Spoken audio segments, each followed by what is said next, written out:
గుర్తుపెట్టుకో boss, 90s Sundays అంటే best days boss. గంటకు రూపాయి ఇచ్చి రెంట్కి సైకిల్ తీసుకుని 10 పైసలకు పీచు మిఠాయి, 5 పైసలకి ఆరెంజ్ మిఠాయి తీసుకుని తినుకుంటూ శివ సినిమాలో నాగార్జునలా ఫీల్ అయిపోయిన రోజులు బాస్ అవి. చేతిలో మొబైల్ లేకపోయినా, ఇంట్లో వైఫై లేకపోయినా, వాడలా ఉన్న ఫ్రెండ్స్తో బఠానీలు తింటూ బాతాకాని కొడుతుంటే ఇక మాకు ప్రపంచంతో పనే ఉంది బాస్. బ్లాక్ అండ్ వైట్ టీవీలో మూవీస్ చూస్తూ రంగురంగుల కళలతో కాలాన్ని వెళ్లదీసిన రోజులవి.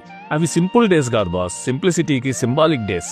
అవి బ్లాక్ అండ్ వైట్ డేస్ కాదు బాస్, అవి మన హృదయాలని రంగులతో నింపిన గోల్డెన్ డేస్.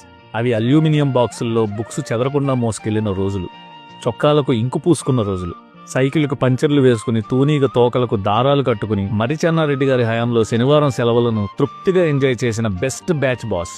బ్యాచ్ అంటే మామూలు బ్యాచ్ కాదు ఇది. సుఖ సంసారం కాలం కోసమే స్వాతి వీక్లీని కొనే కామిస్టులు, సైన్స్ రికార్డుల్లో ఉమ్మెత్త పువ్వు బొమ్మను వేసి ఎంఎఫ్ హుసేన్లా ఫీల్ అయిపోయే ఆర్టిస్టులు, లేడీ బర్డ్ సైకిల్ కి గాలి తీసేసే శాడిస్టులు, ఎందుకు చేస్తున్నావో దేనికి చేస్తున్నావో కూడా తెలియకుండా లీగల్ సైజ్ పేపర్ రౌండ్ గా చుట్టుకుని టైపింగ్ సెంటర్లు చుట్టూ తిరిగే టైపిస్టులు, అదో ప్రపంచం. ఆ ప్రపంచంలోంచి పెట్టకూడదు ఇటొచ్చేసాం గానీ మా కోసం మేం బ్రతికిన రోజులు అవే బాస్.